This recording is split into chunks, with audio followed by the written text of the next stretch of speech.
The NATO summit in Vilnius this week was hotly anticipated as the moment when the alliance might announce a firm timetable for Ukraine to become a member.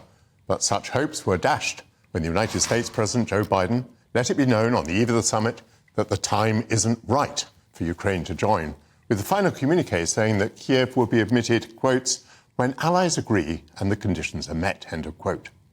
The summit had one breakthrough, however, as Turkish President Erdogan dropped his objections to Sweden's NATO membership. Separately, the United States has agreed to send Ukraine cluster munitions. Many countries ban them because scattered, unexploded bomblets are a long-term danger to civilians. To discuss all of that and to give us a sense of the challenges faced by Ukraine now, I'm joined by Yuri Sak, who is the advisor to the Minister of Defense in Ukraine, and a foreign correspondent who's covered the war in Ukraine since the beginning, David Patrikarakaros. Yuri, I used to be Defence Secretary, admittedly more than a quarter of a century ago. I did not expect NATO to set out a timetable for Ukrainian membership. Did you really expect it? Are you really disappointed? Michael, as our president said after the NATO summit in Vilnius, this was a good summit for Ukraine, but it would have been ideal, of course, if we would have received a clearer timetable as regards our full membership. Now, we are confident, and I think everybody understands, that Ukraine will be safer with NATO, and NATO, what's more importantly, will be stronger with Ukraine as a full member. At the same time, we are adequate. We are not out of our mind. We understand that there is a North Atlantic Treaty Organization, and we understand that a country which currently has a war cannot be a full member. So plus we have received a very comprehensive security guarantees from the G7 countries. So everything that happened in Vilnius is a temporary measure. At the end of the summit, most world leaders have said that after the war ends, Ukraine will become a member of NATO. So we're quietly optimistic, and we'll just keep moving forward. Yuri, there is an alternative view, which is that when this war ends, and maybe with the change of leadership in Russia, we would look to a long-term relationship between the West and Russia. But let's face it, NATO is an alliance principally established to resist Russia. I mean, do you really believe that it's appropriate on the long term for Ukraine to be a member of what is basically an anti-Russian alliance? Well, absolutely. I'm a Ukrainian, and my nation has been the victim of Russians' genocidal intents for centuries now. So we understand that whatever happens in Russia after our victory on the battlefield, whoever succeeds the current regime, we all, and I mean all of us in Europe, we will all have to be vigilant, and we all have to improve our security. NATO as a collective security structure will stay in place, and I'm confident that Ukraine needs to become a member of NATO, and I think our allies are confident that this has to happen as well. Yuri, say a word, if you would, please, about cluster bombs. Why does Ukraine need them?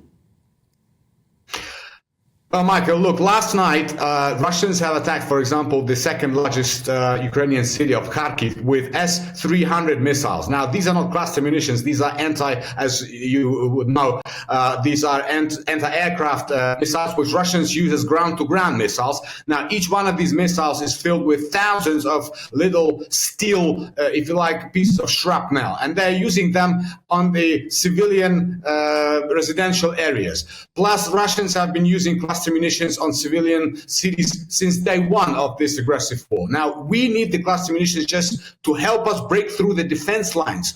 We have said it very clearly, and our Minister of Defense, Alexei Reznikov, has given these assurances in writing that we will use the cluster munitions only on the battlefield, only against our enemy. We will record every use of the cluster munitions, and these zones will, after the war, be prioritized for the demining efforts.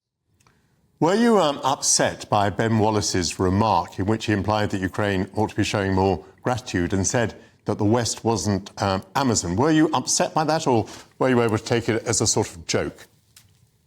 See, Michael, if this was said by somebody like, I don't know, Donald Trump, then I would be, but when we heard this from Ben Wallace, of course, we just couldn't get our heads around, because Ben Wallace has been and continues to be one of the, strongest supporters of Ukraine. Thanks to Ben Wallace personally and to his relationship with our Minister of Defense, Alexei Reznikov, Britain was the first, United Kingdom gave us the first tanks, Challenger 2. The United Kingdom gave us the first long-range missiles, Storm Shadow.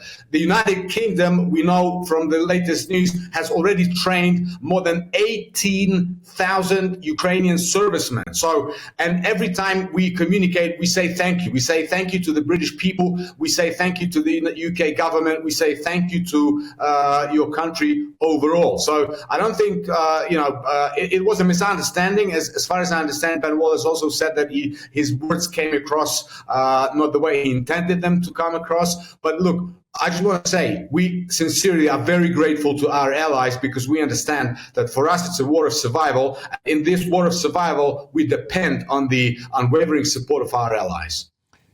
You've many reasons, I suppose, in Ukraine to be at least equally grateful to Joe Biden. And in your answer there, you just mentioned Donald Trump.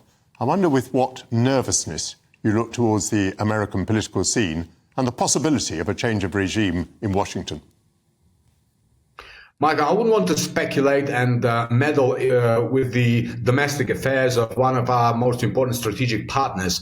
Now, but I can say that I personally went to Washington, D.C. on a number of occasions during this war, and I spoke with the representatives of both the Republican and Democrat Party. And of course, I understand that, elections are elections, domestic politics are domestic politics. But when it comes to strategic issues, I think Ukraine will continue to benefit from the bipartisan support, no matter what happens in the U.S.